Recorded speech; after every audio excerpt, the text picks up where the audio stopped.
All right, now now let's just say that like right now I'm starting to get people reaching out to me, and I've been reaching out to some others, and we're saying, hey, would you be interested in a collaborative? And I've already done a few collaborations, but I want to ask you, for this person that's watching that's never done one before, like let's say there's a mutual understanding that we're going to do a basic collaboration with each other.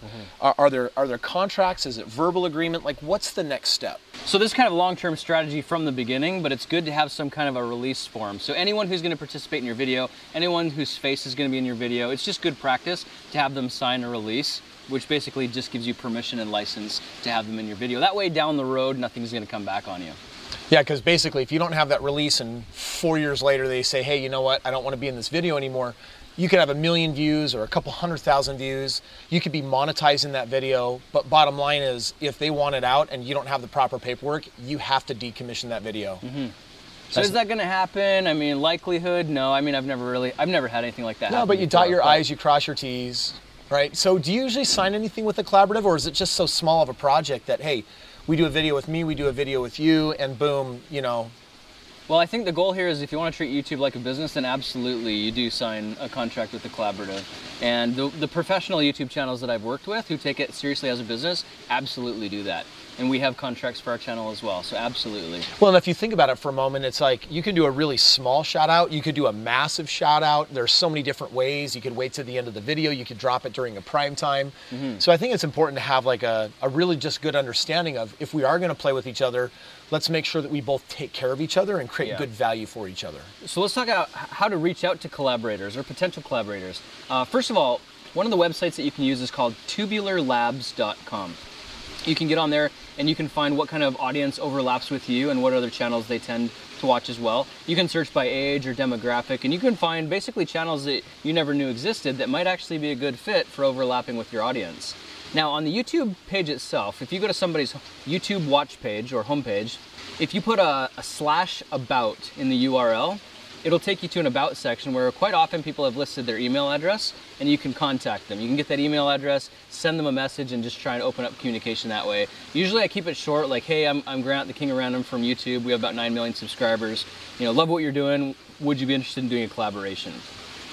Awesome. Keep it short, get right to the point, so in the first line or two they know what's going on. You know, add a little bit of credibility, put a link to your YouTube channel and some of the videos you think would be along the lines of what you want to do with them, okay? And then when you guys make a connection and you work out a chance to actually make the video, you can get as strategic as you want. And this is where it all comes down to creativity. Do you want to make 2 videos that live on different channels where people have to cross-reference one video from another, and that way they have to watch both videos to get the whole story? Or do you want to make a video on one person's channel where the end is a cliffhanger that can only be answered by a video on the other channel? Or do you just want to have them as a guest appearance, getting to know them with the audience, so that when you say go check out their channel, maybe people do. It's really just whatever you feel is going to be appropriate for what you're trying to accomplish. You know, ultimately you just want to give people the taste of what you do, and hope that they come over and want to be a part of that. All right, now Grant, you're not just the king of random, you're also the king of checklists. So I'm just guessing, is there a checklist or something that you have when it comes time to doing a collaboration with somebody? Yeah, there really is. And that's because I want everybody to get the maximum benefit out of collaboration. It's great to make a video, but if you don't have key features in place, opportunities can be lost. There can be subscriber opportunities left on the table. So some of the standard things that I do is, you know, at the beginning of the video, I typically like to mention that we're working with this person from a channel. I like to give a plug right up front so the audience knows who they are and where they came from. I also let them know there's a link down in the description if you want to go see the video that we did on their channel. So that information is really important, because then people know where to go to see the other content. Also, at the very end of the video, I feel it's important to give another shout out and talk a little bit more about what we did on their channel, and give a little more incentive and a reminder that there's a link in the description to go. I also bring up a card in the videos right about that same time that pops up referencing to that same video. So a lot of things happening. The cards pop up, you can click them on mobile and it will take them over, and the link in the description. Now at the very, very end of the video, you can add an end screen element. You can add anything from a subscribe button to a link to a video or a playlist or even a website. And typically we will put the link to the actual video from that other channel at the very end of the video. So we've got 3 things in the video right there. Now, when you're filling out the info and settings page on the YouTube channel, if you scroll down to the very bottom, there's a section where you can add somebody as a collaborator. So if you were to do a collaboration with me, I could go down there and we could add Limitless TV as a collaborator, and you could add the King of Random. And I think what that does is it pairs the videos a little bit closer together, so when they're being suggested, it just adds to boost them in the suggested a little bit more. I don't have any facts or data to back that up, but it doesn't hurt. You know, as much linking, as much SEO as you can put into your description, your tags. That's another thing. You might want to cross-reference tags to the channel so that it cross-links those videos, because you want to get those both pushed as much as possible. So let me ask you this question. You've done this collaboration now, and let's just talk for a moment. What can a collaboration really do for someone? If someone has 100,000 views and then someone else has 100,000 views, 100,000 subscribers on their channel, and they do a collaboration with each other, like what kind of bump could they end up saying if they really went full Monty and did everything they could to like create a positive experience and impact for each other? Certainly. Well, I know some channels that have grown mostly because of collaboration. Some of them started with me and some other large channels where they came out the gate with no subscribers, but immediately started working with big influencers, and within a couple of months had over 200,000 subscribers, and a few months after that we're very close to 1 million. So working with collaborators, I think the biggest thing that it does is it validates you as a channel, because you can have great content, but you're not really on the radar. And even if you are, people are like, well, is he just like, you know, wishy-washy, is he here one day, gone the next? But if you have other creators validating you, it's almost like being on TV. It gives you a lot of credibility, and so people find it a lot easier to accept you. Awesome. Friends, today we've been talking about the power of collaboration, and Grant, I want to come back with you one last time.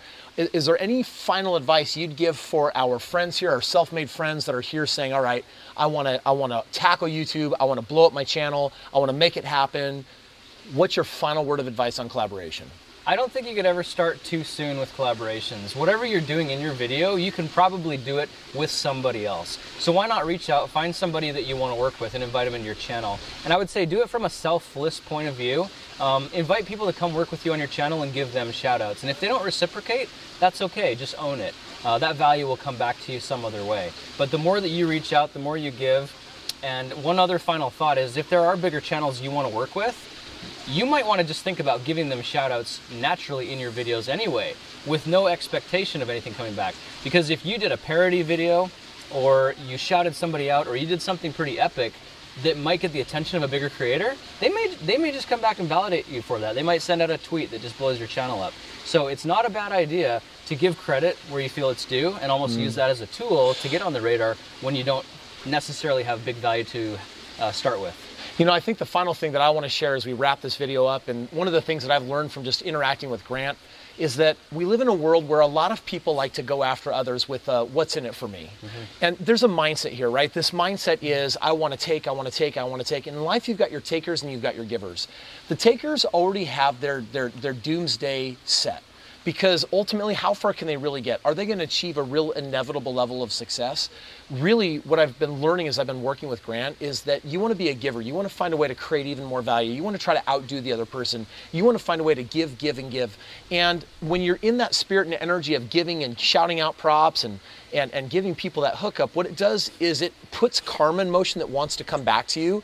And so choose right now as a YouTube creator to be a big giver and go out of your way to give big to other people. Give them credit whenever you can. Do those shout outs. And if you do, it might make it a lot easier for you to get the collaborations that'll help you grow in return. I have never seen a person suffer because they gave credit to somebody else, especially if they deserved it.